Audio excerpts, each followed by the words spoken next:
Speech by Mr. N.R. Narayana Murthy at Lal Bahadur Shastri Institute of Management. Ladies and gentlemen, it is a pleasure to be here at the Lal Bahadur Shastri Institute of Management. Lal Bahadur Shastri was a man of strong values and he epitomized simple living. He was a freedom fighter and innovative administrator who contributed to nation building in full measure. It is indeed a matter of pride for me to be chosen for the Lal Bahadur Shastri Award for Public Administration and Management Sciences. I thank the jury for this honor. When I got the invitation to speak here, I decided to speak on an important topic on which I have pondered for years: the role of Western values in contemporary Indian society. Coming from a company that is built on strong values, the topic is close to my heart. Moreover, an organization is representative of society, and some of the lessons that I have learned are applicable in the national context. In fact, values drive progress and define quality of life in society. The word community joins two Latin words, com, together, or with, and unus, one. A community then is both one and many. It is a unified multitude and not a mere group of people. As it is said in the Vedas, man can live individually but can survive only collectively. Hence, the challenge is to form a progressive community by balancing the interests of the individual and that of the society. To meet this, we need to develop a value system where people accept modest sacrifices for the common good. What is a value system? It is the protocol for behavior that enhances the trust, confidence, and commitment of members of the community. It goes beyond the domain of legality. It is about decent and desirable behavior. Further, it includes putting the community interests ahead of your own. Thus, our collective survival and progress is predicated on sound values. There are two pillars of the cultural value system: loyalty to family and loyalty to community. One should not be in isolation to the other because successful societies are those which combine both harmoniously. It is in this context that I will discuss the role of Western values in contemporary Indian society. Some of you here might say that most of what I am going to discuss are actually Indian values in old ages and not Western values. I live in the present, not in the bygone era. Therefore, I have seen these values practiced primarily in the West and not in India. Hence, the title of the topic: I am happy as long as we practice these values, whether we call it Western or old Indian values. As an Indian, I am proud to be part of a culture which has deep rooted family values. We have tremendous loyalty to the family. For instance, parents make enormous sacrifices for their children. They support them until they can stand on their own feet. On the other side, children consider it their duty to take care of aged parents. We believe Matru Devo Bhava, mother is God, and Pitru Devo Bhava, father is God. Further, brothers and sisters sacrifice for each other. In fact, the elder brother or sister is respected by all the other siblings. As for marriage, it is held to be a sacred union. Husband and wife are bonded most often for life. In joint families, the entire family works towards the welfare of the family. There is so much love and affection in our family life. This is the essence of Indian values and one of our key strengths. Our families act as a critical support mechanism for us. In fact, the credit to the success of Infosys goes as much to the founders as to their families for supporting them through the tough times. Unfortunately, our attitude towards family life is not reflected in our attitude towards community behavior. From littering the streets to corruption to breaking of contractual obligations, we are apathetic to the common good. In the West, the US, Canada, Europe, Australia, New Zealand, individuals understand that they have to be responsible towards their community. The primary difference between the West and us is that their people have a much better societal orientation. They care more for the society than we do. Further, they generally sacrifice more for the society than us. Quality of life is enhanced because of these. This is where we need to learn from the West. I will talk about some of the lessons that we Indians can learn from the West. In the West, there is respect for the public good. For instance, parks free of litter, clean streets, public toilets free of graffiti. All these are instances of care for the public good. On the contrary, in India, we keep our houses clean and water our gardens every day. But when we go to a park, we do not think twice before littering the place. Corruption, as we see in India, is another example of putting the interest of oneself and at best that of one's family above that of the society.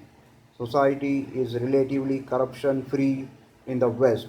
For instance, it is very difficult to bribe a police officer into avoiding a speeding ticket. This is because of the individual's responsible behavior towards the community as a whole. On the contrary, in India, corruption, tax evasion, cheating, and bribery have eaten into our vitals. For instance, contractors bribe officials and construct low quality roads and bridges. The result is that society loses in the form of substandard defense equipment and infrastructure and low quality recruitment, just to name a few impediments. Unfortunately, this behavior is condoned by almost everyone. Apathy in solving community matters has held us back from making progress which is otherwise within our reach. We see serious problems around us but do not try to solve them. We behave as if the problems do not exist or is somebody else. On the other hand, in the West, people solve societal problems proactively. There are several examples of our apathetic attitude. For instance, all of us are aware of the problem of drought in India.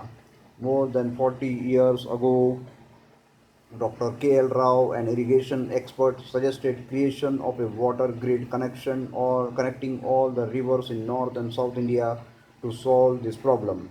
Unfortunately, nothing has been done about this. The story of power shortage in Bangalore is another instance. In 1983, it was decided to build a thermal power plant to meet Bangalore's power requirements. Unfortunately, we have still not started it. Further, the Milan subway in Bombay is in a deplorable state for the last 40 years and no action has been taken. To quote another example, considering the constant travel required in the software industry, 5 years ago I had suggested a 240-page passport. This would eliminate frequent visits to the passport office. In fact, we are ready to pay for it. However, I am yet to hear from the Ministry of External Affairs on this. We Indians would do well to remember Thomas Hunter's words: idleness travels very slowly and poverty soon overtakes it. What could be the reason for all this? We were ruled by foreigners for over 1,000 years. Thus, we have always believed that public issues belong to some foreign ruler and that we have no role in solving them. Moreover, we have lost the will to proactively solve our own problems. Thus, we have got used to just executing someone else's orders. Borrowing Aristotle's words, we are what we repeatedly do. Thus, having done this over the years, the decision makers in our society are not trained for solving problems. Our decision makers look to somebody else to take decisions. Unfortunately, there is nobody to look up to, and this is the tragedy. Our intellectual arrogance has also not helped our society. I have traveled extensively, and in my experience, I have not come across another society where people are as contemptuous of better societies as we are, with as little progress as we have achieved.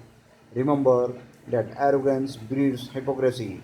No other society gloats so much about the past as we do, with as little current accomplishment. Friends, this is not a new phenomenon, but at least 1,000 years old.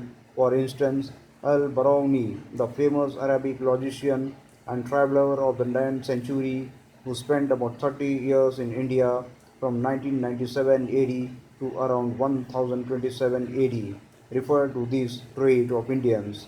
According to him, during his visit, most Indian Pandits considered it below their dignity even to hold arguments with him.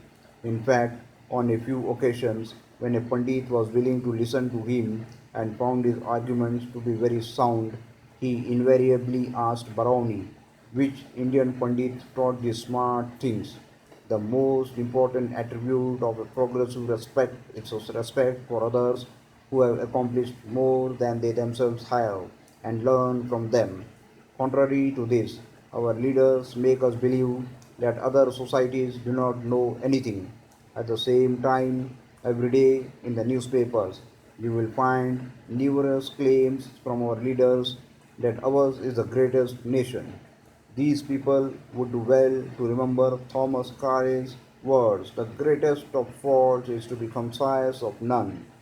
If we have to progress, we have to change this attitude. Listen to people who have performed better than us, learn from them, and perform better than them. Infosys is a good example of such an attitude. We continue to rationalize our failures. No other society has mastered this part as well as we have. Obviously, this is an excuse to justify our incompetence, corruption, and apathy. This attitude has to change.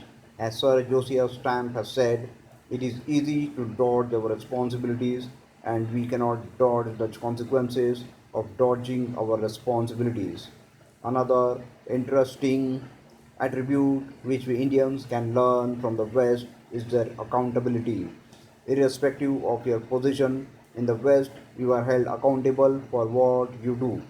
However, in India, the more important you are, the less answerable you are. For instance, a senior politician once declared that he forgot to file his tax returns for 10 consecutive years and he got away with it. To quote another instance, there are over 100 laws making public sector units central in India. Nevertheless, I have not seen action taken for bad performance against top managers in these organizations. Dignity of labor is an integral part of the Western value system. In the West, each person is proud about his or her labor that raises honest sweat. On the other hand, in India, we tend to overlook the significance of those who are not in professional jobs. We have a mindset that rewards only supposedly intellectual work. For instance, I have seen many engineers fresh from college who only want to do cutting edge work and not work that is of relevance to business and the country. However, be it an organization or society, there are different people performing different roles. For success, all these people are required to discharge their duties. This includes everyone from the CEO to the person who serves tea. Every role is important.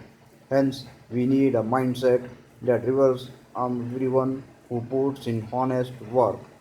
Indians become intimate even without being friendly. They ask favors of strangers without any hesitation. For instance, the other day, while I was traveling from Bangalore to Mantralaya, I met a fellow traveler on the train. Hardly 5 minutes into the conversation, he requested me to speak to his MD about removing him from the bottom 10% list in his company earmarked for disciplinary action. I was reminded of what Rudyard Kipling once said: a Westerner can be friendly without being intimate, while an Easterner tend to be intimate without being friendly. Yet another lesson to be learned from the West is about their professionalism in dealings, the common good being more important than personal equations. People do not let personal relations interfere with their professional dealings. For instance, they don't hesitate to chastise a colleague even if he is a personal friend for incompetent work. In India, I have seen that we tend to view even work interactions from a personal perspective. Further, we are the most thin skinned society in the world. We see insults where none is meant. This may be because we were not free for most of the last 1,000 years. Further, we seem to extend this lack of professionalism to our sense of punctuality. We do not seem to respect the other person's time. The Indian Standard Time somehow seems to be always running late. Moreover, deadlines are typically not met. How many public projects are completed on time? The disheartening aspect is that we have accepted this as the norm rather than the exception. In the West, they show professionalism by embracing meritocracy. Meritocracy, by definition, means that we cannot let personal prejudices affect our evaluation of an individual's performance. As we increasingly start to benchmark ourselves with global standards, we have to embrace meritocracy. In the West, right from a very young age, parents teach their children to be independent in thinking. Thus, they grow up to be strong, confident individuals. In India, we still suffer from feudal thinking. I have seen people who are otherwise bright refusing to show independence and preferring to be told what to do by their boss. We need to overcome this attitude if we have to succeed globally. The Western value system teaches respect to contractual obligation. In the West, contractual obligations are seldom dishonored. This is important. Enforceability of legal rights and contracts is the most important factor in the enhancement of credibility of our people and nation. In India, we consider our marriage vows as sacred. We are willing to sacrifice in order to respect our marriage vows.